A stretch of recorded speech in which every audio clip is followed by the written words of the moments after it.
Tamil news நேயர்களுக்கான வணக்கம். இன்றைய சிறப்பு நேர்காணலில் நம்முடன் இருந்திருப்பவர் திராவிட முன்னேற்ற கழகத்தினுடைய செய்தி தொடர்பாளர் மரியாதைக்குரிய திரு ரஜினி சார். சார் வணக்கம். வணக்கம் சார். இன்றைய தினம் சட்டசபை கூடுச்சு. அதில் நம்பிக்கை தீர்மானம் நடந்துச்சு. ஃப்ளோர் டெஸ்ட்டில் திரு விஜய் அவர்கள் பாஸ் ஆகியிருக்காரு. அந்த ஃப்ளோர் டெஸ்ட்டுக்கு முன்னாடி சபாநாயகர் அவர்கள் ஒவ்வொரு கட்சியினுடைய பிரதிநிதிகளையும் பேச வச்சார். கடைசி இறுதியாக எதிர்க்கட்சி தலைவரும் பேசினார். அதுல பெரிய சுவாரஸ்யம்லாம் நடந்துச்சு. திரு விஜய் அவர்கள் மீது வைக்கப்பட்ட விமர்சனங்கள், தொடுக்கப்பட்ட ஒவ்வொரு ஏவுகணைகளாக போல இருந்துச்சு அந்த விமர்சனங்கள் எல்லாம். குதிரை பேரத்திலிருந்து அஇஅதிமுகவோட பிரிவு அவருக்கு ஆதரவு தெரிவிப்பதிலிருந்து பல விமர்சனங்கள். திரு முதலமைச்சர் அவர்கள் பேசக்கூடிய சமயத்தில் இதற்கெல்லாம் உரிய பதில் தராமல், குதிரை பேர ஆட்சியா இருக்காது, எங்க இது குதிரை வேகத்தில் போகக்கூடிய ஆட்சியா இருக்கும் அப்படின்னு சொல்லியிருக்காரு. எப்படி பாக்குறீங்க இன்றைய தினம் நடந்த சட்டசபையில்? சார், கட்சி தலைவரா இருக்கிறப்போ சினிமா நடிகரா பாக்குறோம், அது பிரச்சனை இல்லை. ஏன்னா நீங்க ஒரு கட்சி தலைவர். முதல்வர் ஆயிட்டு என்ன சினிமா நடிகராகவே நான் பயணிப்பேன்றத தமிழ்நாட்டு மக்கள் எப்படி ஏத்துப்பாங்க? நீங்க கட்சி தலைவரா இருக்குது, உங்க கட்சியில இருக்கிறவர்கள் ஏத்துக்கலாம், ஏத்துக்காம போலாம். இன்னைக்கு நீங்க எங்களுக்கும் சேர்த்து முதல்வர். அப்படி முதல்வர் பதவிக்கு வரும்போது அக்கா பிரேமலதா அவர்கள் சொல்றாங்க குதிரை பேரம் நடந்திருக்குன்னு. எங்களுடைய எதிர்கட்சி தலைவராக இருக்கக்கூடிய அண்ணன் உதயநிதி ஸ்டாலின் அவர்கள் சொல்கிறார் குதிரை பேரம் நடந்திருக்குதுன்னு. காமராஜர் ஆட்சியை கொண்டு வரணும்னு சொன்ன தாவேகா காமராஜையே தூக்கி ஆட்சிக்கு கொண்டு வந்திருக்கிற நிலைக்கு இன்றைக்கு தமிழ்நாடு தள்ளப்பட்டிருக்குது என்று சொன்னால், தன்னுடைய கட்சியில் வெற்றி பெற்ற காமராஜை டிடிவி தினகரன் அவர்கள் நீக்கக்கூடிய நிலைக்கு இன்றைக்கு வந்திருக்குதுன்னு சொன்னா, அந்த காமராஜை விலை பேசியது யார்? அந்த காமராஜை விலை பேசி அமமுகல குக்கர் சின்னத்துல நின்ன காமராஜை நான் உங்களுக்கு ஆதரவு தருகிறேன் என்று தன்னுடைய தலைவருடைய கட்டுப்பாடையை மீறி இன்றைக்கு அவர் தாவேகாவிற்கு ஆதரவு அளித்திருக்கிறார் என்று சொன்னால் அதற்கு யார் காரணம்? இன்னைக்கு கட்சியினுடைய நீங்க எல்லா கட்சி பிரதிநிதிகளையும் சந்திக்கிறீங்கன்னா, எல்லா கட்சியினுடைய தலைவர்களையும் சந்திக்கிறீங்க. அண்ணன் சீமான சந்திக்கிறீங்க. ஏன் சீமான விட்டு சாட்டை துறைமுறை சந்திங்களேன்? ஏன் நீங்க சீமான சந்திக்கிறீங்கன்னா, அவர்தான் கட்சியினுடைய ஒருங்கிணைப்பாளரை நீங்க சந்திக்கிறீங்க. அப்ப அதிமுகவினுடைய பொதுச் செயலாளராக இருக்கக்கூடிய எடப்பாடி பழனிசாமி தான் நீங்க சந்தித்திருக்க வேண்டும். ஆனா அதற்கு மாறாக சி.வி. சண்முக வீட்டுக்கு போய் சந்திக்கிறீங்கன்னா உங்களுடைய வேலை என்ன?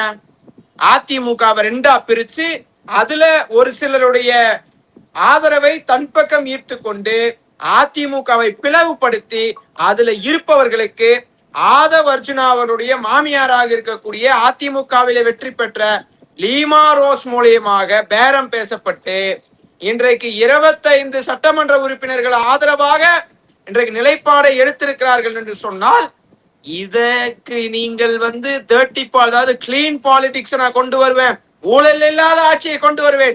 சி விஜயபாஸ்கர் ஊழலே செய்யாத நபரா? காமராஜ் ஊழலே செய்யாத நபரா? எஸ்பி வேலுமணி ஊழல் குற்றச்சாட்டுகள் இல்லாத நபரா?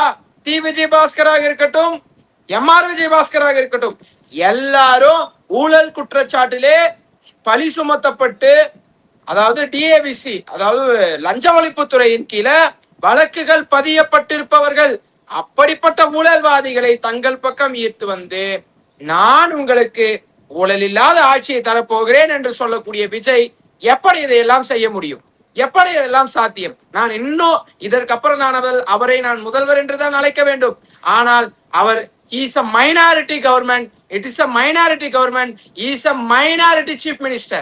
அவர் ஒரு முழுமையாக மெஜாரிட்டி வாக்குகளை பெறாத முதலமைச்சராகத்தான் இன்றைக்கும் செயல்பட்டு கொண்டிருக்கிறார். ஆக இவர்கள் தன் பக்கம் சாய வேண்டும் என்பதற்காக பதவி நீங்க வாங்க, உங்களுக்கு 5 மினிஸ்டர்ஸ் தரேன், உங்களுக்கு வாரியம் தரேன், இந்த மாதிரி எல்லாம் சொல்லி அழைத்து கொண்டு இவர்கள் நாங்கள் நல்ல ஆட்சியை நடத்துகிறோம் என்று மக்களிடம் போய் சொன்னால் இப்போதே மக்கள் கொதித்தெழுந்திருக்கிறார்கள். டாஸ்மாக் கடையை 707 கடையை மூடிவிட்டோம் அப்படி என்று இவர்கள் பிதற்றிக் கொள்கிறார்கள். 500 கடையை ஆட்சிக்கு வந்தவுடன் திராவிட முன்னேற்ற கழகம் மூடி இருக்குது. நான் ஒன்னே ஒன்று சொல்றேன், எங்கள் மாண்புமிகு மைனாரிட்டி சீஃப் மினிஸ்டர் விஜய் அவர்களே, நீங்க டாஸ்மாக் கடையெல்லாம் மூடுறது இருக்கட்டும், தஞ்சாவூர்ல ஒருத்தர் ஜெயிச்சா இருப்பாருங்க, அவரு டான்ஸ் ஆடுறாரு. அதாவது ஜன்னல சாத்து தனி ஏதோ ஒரு நல்ல பாட்டு, அது ஜன்னலதான் சாத்து அப்படின்னு அந்த பாட்டு வரும். அந்த பாட்டை போட்டு வெற்றி பெற்ற 2வது நாள் சரக்கு பாட்டில் வச்சு டான்ஸ் ஆடினுக்கிறார்.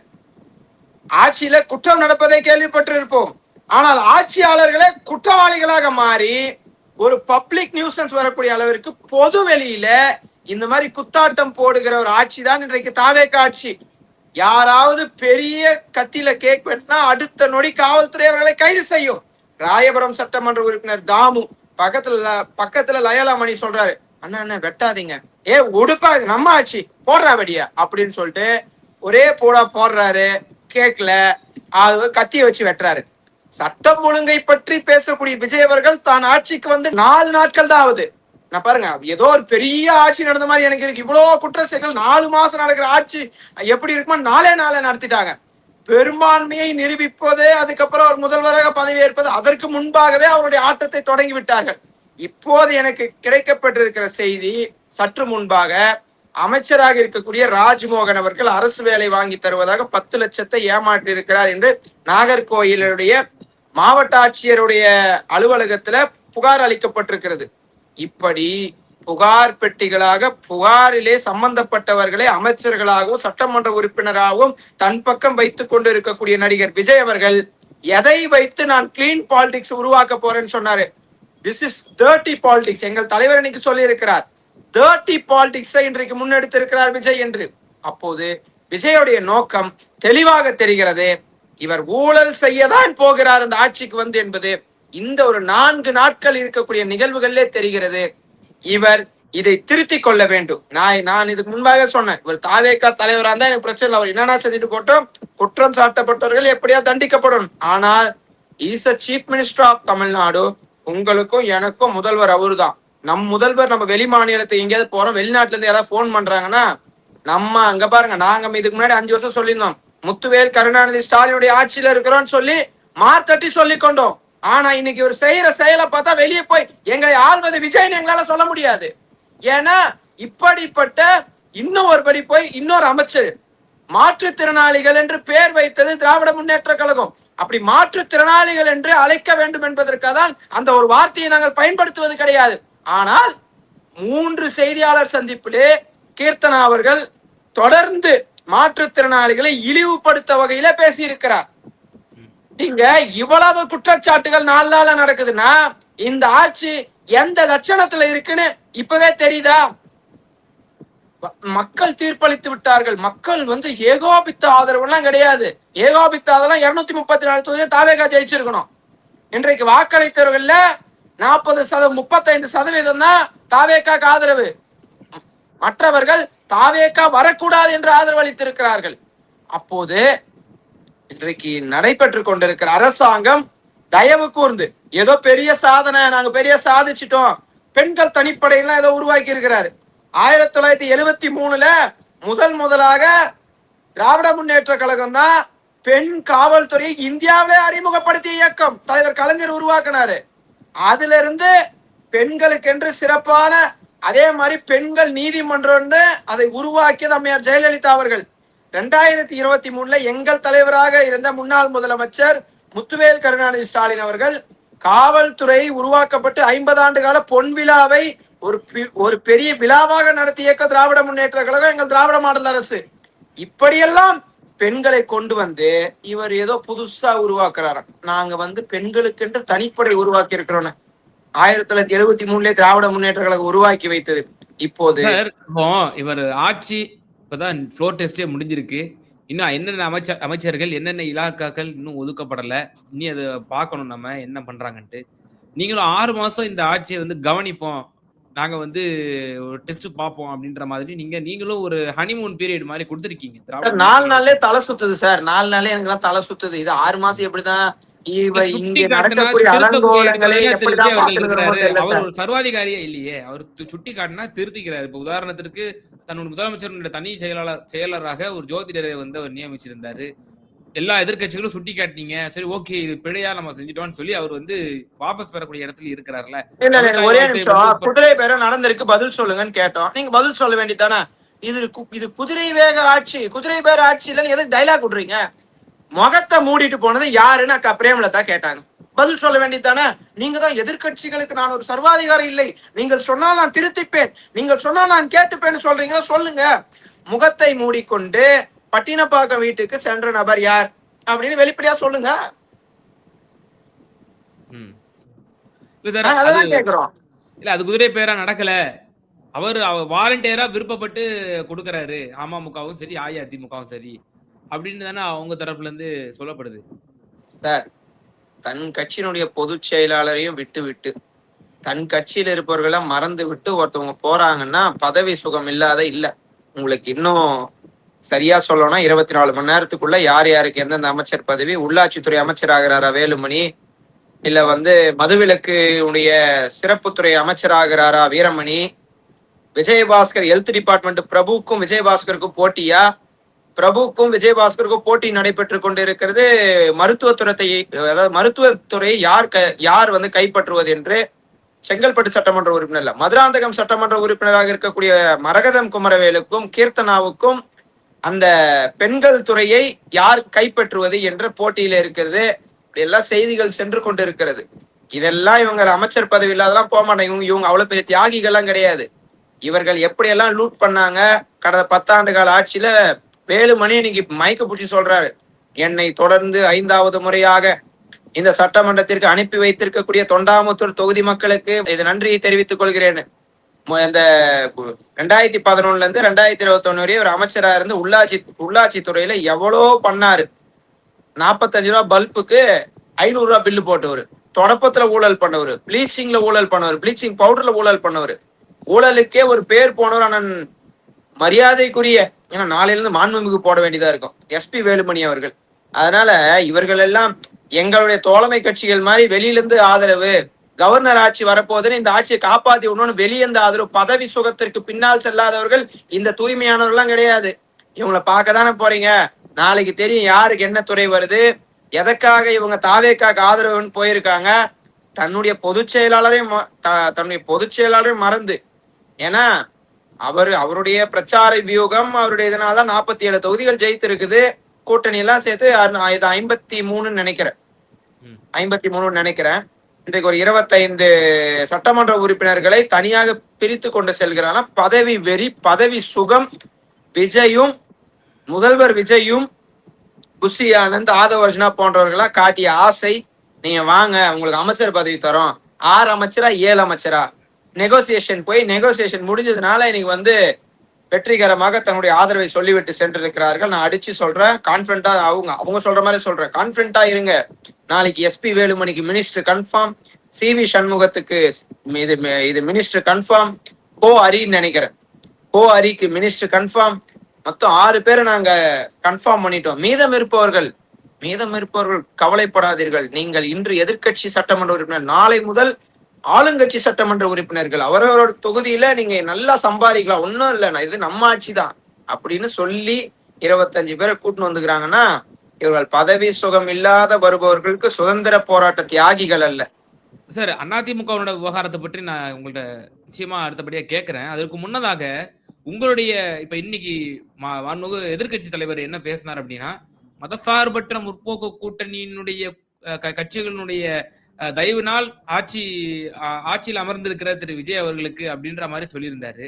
இப்போ அந்த கூட்டணி கட்சிகள், இப்ப விசிகா கூட இன்னைக்கு அவங்களுடைய சட்டமன்றத்தினுடைய குழு தலைவர் மன்னியரசு பேசினாரு. ஐயுஎம்எல்ல பேசும்போது கூட விஜய் அவர்களை தளபதி அப்படின்லாம் கூட அவர் குறிப்பிட்டிருக்கிறாரு.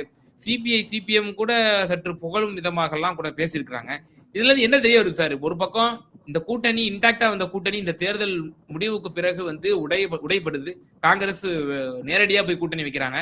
இவர்கள் எல்லாம் வெளியில இருந்து ஆதரவு தரோம், திமுக கூட்டணியில தொடர்றோம் அப்படின்றாங்க.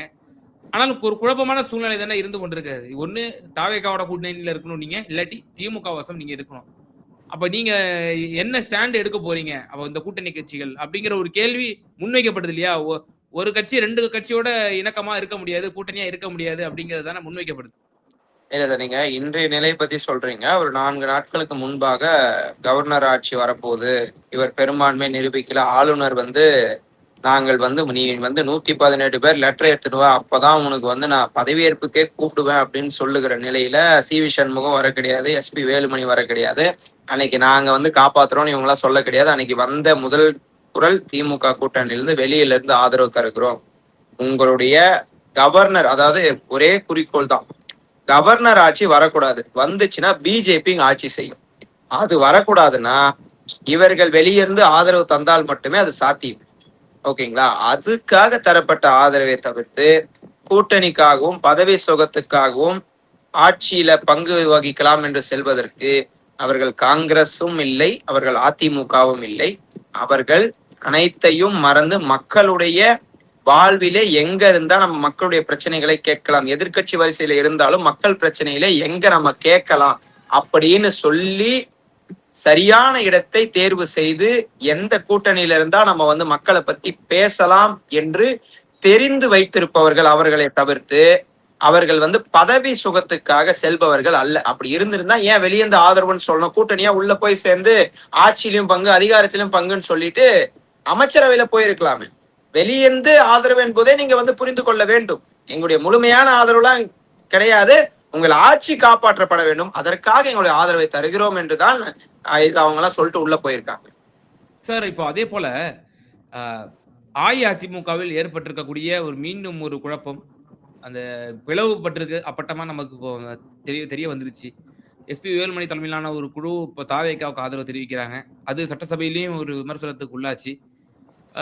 இப்போ வெளியே சி.வி. சண்முகம் தரப்பு என்ன பேட்டி கொடுக்குறாங்க, நாங்க அவர் என்ன சொன்னார், திமுகவும் அதிமுகவும் சேர்ந்து எடப்பாடி பழனிசாமி முதலமைச்சர் ஆக்கலான்னு பார்த்தாங்க.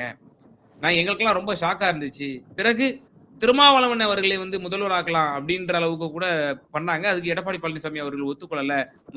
முதல்வர் ஆனால் நான் ஆவேன், இல்லாட்டி வேற யாரும் ஆக வேண்டாம், நம்ம எதிர்கட்சி வரிசையில உட்காருவோம் அப்படின்ற ஒரு முடிவு எடுத்துட்டாரு அப்படின்ற மாதிரி சொல்றாங்க. இப்படி ஒரு முடிவை எடுத்ததா திராவிட முன்னேற்ற கழகம் திமுகவும் அதிமுகவும் இணைந்து கூட்டணி அமைத்து எடப்பாடி பழனிசாமியை முதலமைச்சர் ஆக்கலாம் என்று? அதாவது தாவேக்காவுக்கு ஆதரவுன்னா அவங்க தொண்டர்கள் இன்னும் இது இப்படி எல்லாம் முடிவு எடுத்துட்டீங்களே அப்படின்னு சொல்லி ஏதாவது கேட்பாங்க. ஏதாவது ஒரு ரீசன் சொல்லணும் சார். அதுக்கு ரீசன் எப்பயுமே அதிமுக யூஸ்வல்.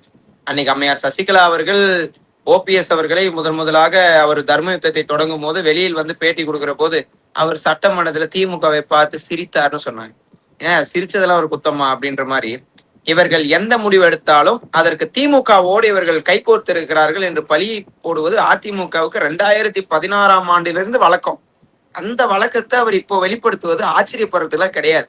அவங்க எப்பயுமே திமுக மேலதான் பழிய போடுவாங்க. திமுகவை எடப்பாடி பழனிசாமி சித்தரஞ்சன் சாலையில போய் தலைவரை மீட் பண்ணிட்டு வந்தார்லாம் சொல்லுவாங்க. அது அவர்களுடைய யூஸ்வல் நடைமுறை.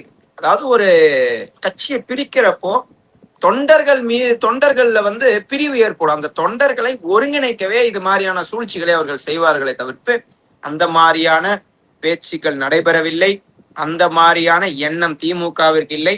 திமுக 2016 அம்மையார் ஜெயலலிதா அவர்கள் மறைந்த பிறகு இதே போன்ற நம்பிக்கை இல்லா தீர்மானம் வருகின்ற போதும் ஆட்சி அமைக்கக்கூடிய சூழ்நிலை திராவிட முன்னேற்ற கழகத்தின் தலைவராக இருந்த முத்துவேல் கருணாநிதி ஸ்டாலினுக்கு இருந்த போதும் புறவாசல் வழியாக நான் ஆட்சிக்கு வர மாட்டேன், மக்கள் தீர்ப்பே மகேசன் தீர்ப்பு, மக்களால் தேர்ந்தெடுக்கப்பட்ட நம்ம ஆட்சிக்கு வரலாம், அந்த ஆட்சி நடைபெறட்டும் என்று அன்றைக்கும் அதிமுகவோடு கைகோர்த்தோ அங்கிருந்து பிரித்து வந்தோ அங்கிருந்து இன்னைக்கு குதிரை பேரம் நடக்குது. அந்த மாதிரி குதிரை பேரத்தை திமுக இனிஷியேட் பண்ணல. திமுக மக்கள் தீர்ப்பு அளித்திருக்கிறார்கள், அந்த தீர்ப்புக்கு தலை வணங்குகிறோம். மக்கள் தீர்ப்பு கூட கூட்டணி ஆட்சி தான். நீ மக்கள் தீர்ப்பு தாவேக்கா தனிப்பெரும்பான்மையும் வரணும்லாம் மக்கள் ஆதரவு அளிக்கல. அதனால யாரை அவர் தூய சக்தி, யாரை அவர் தீய சக்தினாரோ அந்த தீய சக்தியினுடைய ஆதரவை தேடிதான் இன்னைக்கு அந்த ஆதரவு கிடைக்கப்பட்டதுனால்தான் இன்னைக்கு அவர் முதலமைச்சர். அதை அவர் உணரணும். எடுத்த எதிர்ப்புக்கு இந்த சினிமா டைலாக்லாம் இதுக்கப்புறம் சட்டமன்றத்துல பேசினா வேலை நடக்காது. மக்கள் பிரச்சனையை எழுந்து பேசணும். குதிரை பேரம் யாரு மூஞ்ச மூடிட்டு வந்ததுன்னு சொல்லுங்க, போட்டோவை காட்டுங்க, டிரான்ஸ்பரண்டா இருங்க. நான் அவர் சொன்னாருன்னு நினைக்கிறேன், நான் இதுக்கப்புறம் டிரான்ஸ்பரண்டா இருப்பேன், வெள்ளை அறிக்கை விடுவேன்னு சொல்லி. அதே அம்மா கீர்த்தனா அவர்கள் வெளியே சொன்னாங்க, வெள்ளை அறிக்கை முதலாக வெளியிட போறோம், தாவேக்கால வெளியே கொண்டு வர போறோம்னாங்க.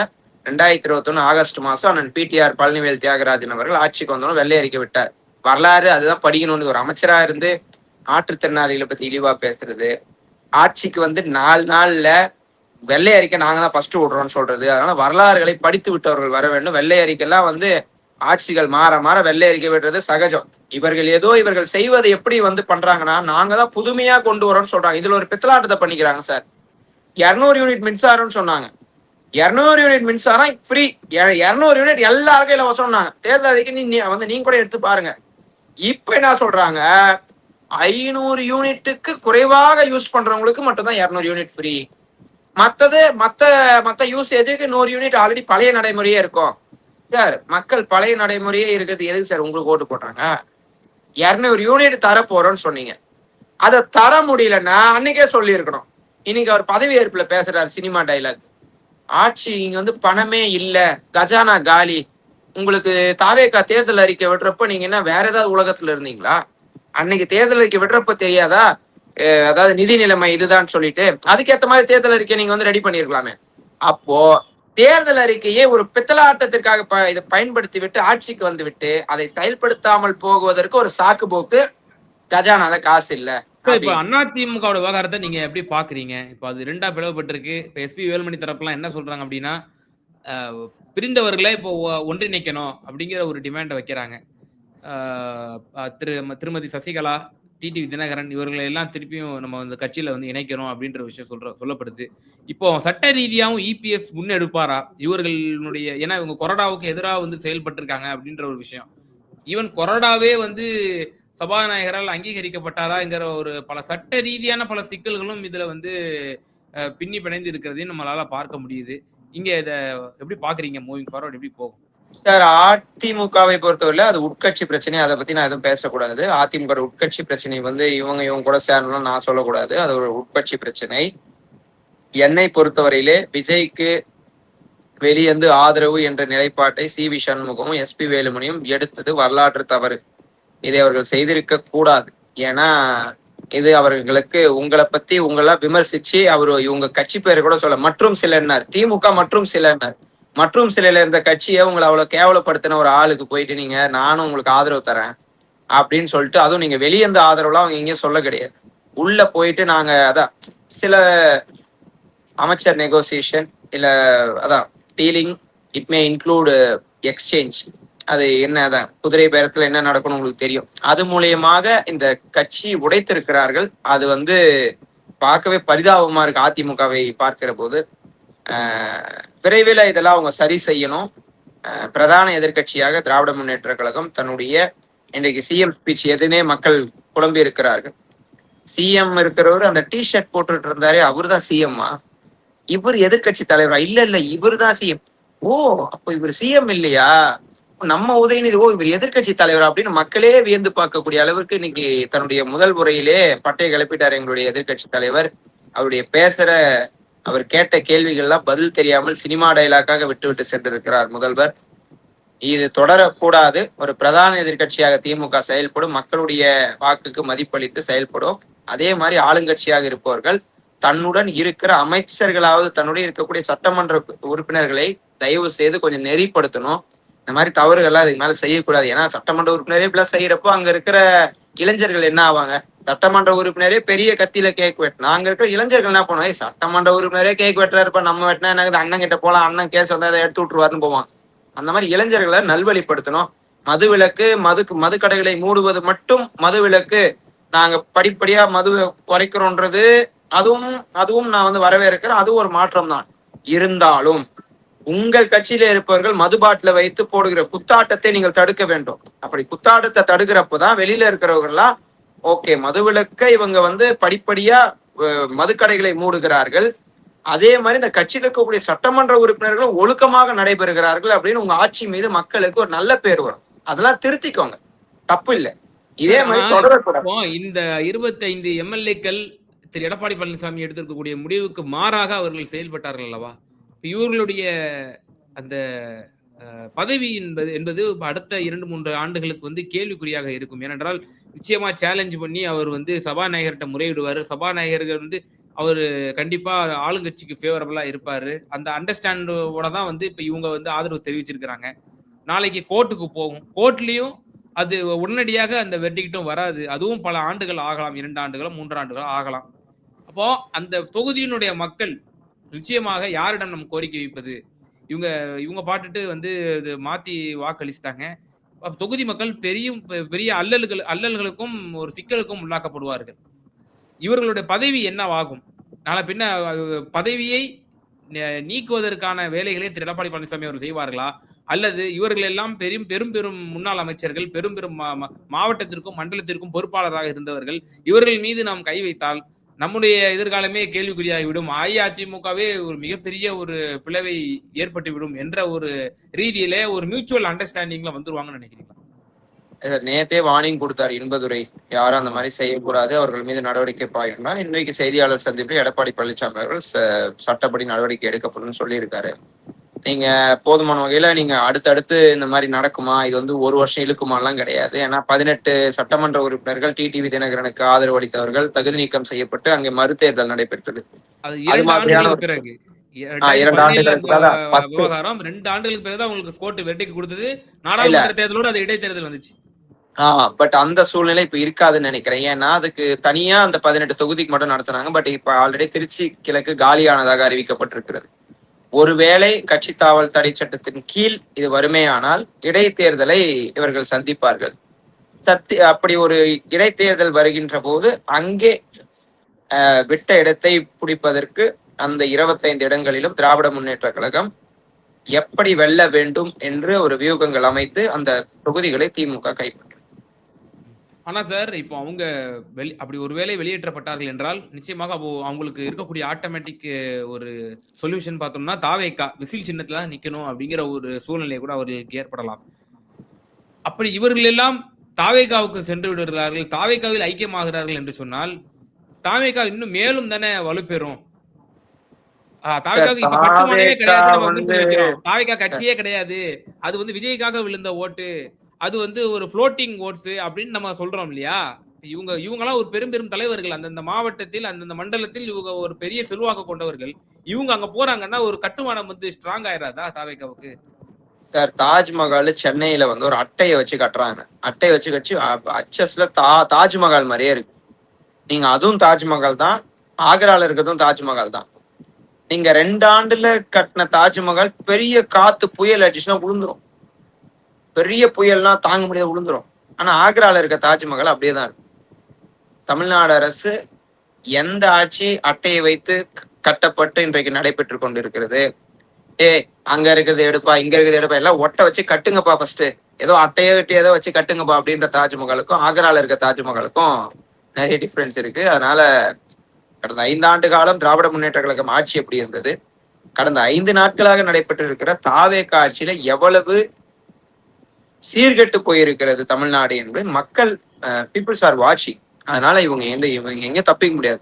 அந்த மாதிரி ஒரு தேர்தல் தான் ஸ்ட்ராங் ஆகும், பேஸ்மெண்ட் ஸ்ட்ராங் ஆகும் அப்படிலாம் கிடையாது. நீங்க யாரை வச்சு ஊழல் புகார்னு சொல்லிட்டு வாக்கு கேட்டீங்களோ, உங்களுக்கு வாக்களிச்சவங்களும் அதிமுகவுக்கு வாக்களித்தவங்களும் விஜய வேணான்னு சொல்லிதான் வாக்களித்தவங்களா இருப்பாங்க.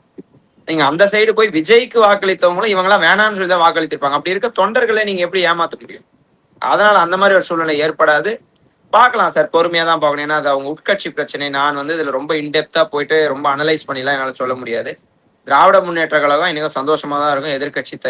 எதிர்கட்சி வரிசையில அண்ணன் உதயநிதி ஸ்டாலின் அவர்கள் அடுத்த கட்ட ஒரு நகர்வாக எங்களை போன்ற ஒரு இளைஞர்களுக்கு ஒரு உந்து சக்தியாக இன்றைக்கு எங்களை எல்லாம் வழிநடத்தக்கூடிய ஒருவராக இன்றைக்கு உருவெடுத்திருக்கிறார். அதை உள்ளபடியாகவே நாங்கள் வந்து வரவேற்கிறோம். அதை வந்து நாங்கள் பார்ப்பதற்கே எங்களுக்கு ரொம்ப சந்தோஷமா இருக்கு. விட்ட இடத்தை மீண்டும் திமுக பிடிக்கும். அதுவரையில இவர்கள் செய்கிற ஒரு தவறுக்கும் எதிர்த்து கேள்வி கேட்கிற ஒரு வரிசையிலே முதல் ஆளாக திராவிட முன்னேற்ற கழகம் இருக்கும். சார், இறுதியான ஒரே ஒரு கேள்வி சார். இப்போ அதிமுக ஒரு பிளவை சந்திச்சிருச்சு. இனி அது எமர்ஜ் ஆகி அது தன்னுடைய பழைய நிலைமைக்கு திரும்புமா அப்படிங்கிறது ஒரு மிகப்பெரிய கேள்விக்குறியா இருக்கக்கூடிய சூழ்நிலையில இனி வரும் காலங்களில் தாவேகா வர்சஸ் திமுக அப்படின்னு தான் இருக்குமா? திமுக அந்த எதிர்கட்சிங்கிற அந்த ரோலை வந்து எந்த அளவுக்கு செய்யுது, அதை பொறுத்து தான் வந்து திமுகவுமே செகண்ட் பிளேஸ்ல இருக்கும். நீங்க வரக்கூடிய காலங்களில் பாஜக வந்து ஒரு பிரதான எதிர்கட்சியாக கூட வலுப்பெறக்கூடும் அப்படின்னு சொல்லி பல பத்திரிகையாளர்கள் வலதுசாரிகள்லாம் சொல்றாங்க. எப்படி பாக்குறீங்க? நிறைவான கருத்து. தமிழ்நாட்டுல பொறுத்த வரைக்கும் எதிர்கட்சியாக திராவிட முன்னேற்ற கழகம் இருக்கு, ஆளுங்கட்சியாக தாவேகா மற்றும் கூட்டணி கட்சிகள் இருக்கு. தாவேகா செய்கிற தவறுகளை சுட்டி காட்டுவோம். தாவேகா திராவிட முன்னேற்ற கழகம் தாவேகா ஆளுங்கட்சியாக இருக்கிறது, திமுக எதிர்கட்சியாக இருக்குது. அதே நேரத்துல இன்றைக்கும் எங்களுடைய அண்ணன் உதயநிதி ஸ்டாலின் தெளிவா சொல்லியிருக்கிறார், சனாதனம் ஒழிக்கப்பட வேண்டும். இன்றைக்கும் பிஜேபிக்கு அகைன்ஸ்ட் பிஜேபிக்கான ஸ்டாண்ட்ல நாங்க எங்கேயும் யாருக்காகவும் அதை நாங்க மாத்திக்க மாட்டோம். என்னைக்குமே பிஜேபி என்பது எங்களுக்கு எதிரிதான், கொள்கை எதிரிதான். நீங்க 1000 எதிரி மாறுவாங்க இங்க தமிழ்நாட்டுல, ஆனா எங்களுக்கு அந்த கொள்கை எதிரின்றது நாங்க வந்து அதாவது விஜய மாதிரி இன்றைய முதலமைச்சர் விஜய மாதிரி மாண்புமிகு மைனாரிட்டி முதலமைச்சர் விஜய மாதிரி நேரத்துக்கு தகுந்தால் போல ஊழல் சக்தின்னு சொல்லிட்டு அவங்களே பிரிச்சு 10 பேர் உள்ள கூட்டு வந்துட்டு இது தூய சக்தின்னு சொல்ற ஆட்கள் நாங்க கிடையாது. கொள்கை எதிரினா எப்பயுமே எங்களுக்கு கொள்கை எதிரி இது பாஜக தான். அது தோல்வி வந்தாலும் சரி வெற்றி வந்தாலும் சரி. நீங்களே பார்த்திருப்பீங்க, தண்ணீர் பந்தல் ஓபன் பண்றோம். ஆட்சியில இல்லைனாலும் இருந்தாலும் இல்லை என்றாலும் மக்களுக்காக உழைக்கக்கூடிய ஒரு பேர் இயக்கம் திமுக சார். இதெல்லாம் யாரும் ஒண்ணும் பண்ண முடியாது. திருச்சி கிழக்கு மக்களுக்கு நன்றி கூட சொல்லாத இவர் அந்த பதவியை ராஜினாமா பண்றார். மக்கள் மீது ஒரு கொஞ்சம் அக்கறை கூட இல்லை இவருக்கு. இவரும் முதல்வராக வந்திருக்கிறார். அது மக்களுடைய ஒரு இது வாக்குகளால் வந்திருக்கிறார். பொறுத்திருந்து பார்ப்போம் இவர் எவ்வாறு செயல்படுகிறார். நிச்சயமா சார். பல்வேறு விவகாரங்கள்ல எங்க நேயர்களுக்கு ரொம்ப தெளிவா உங்களோட கருத்துக்களை பகிர்ந்தீங்க. மிக நன்றி. நன்றி சார்.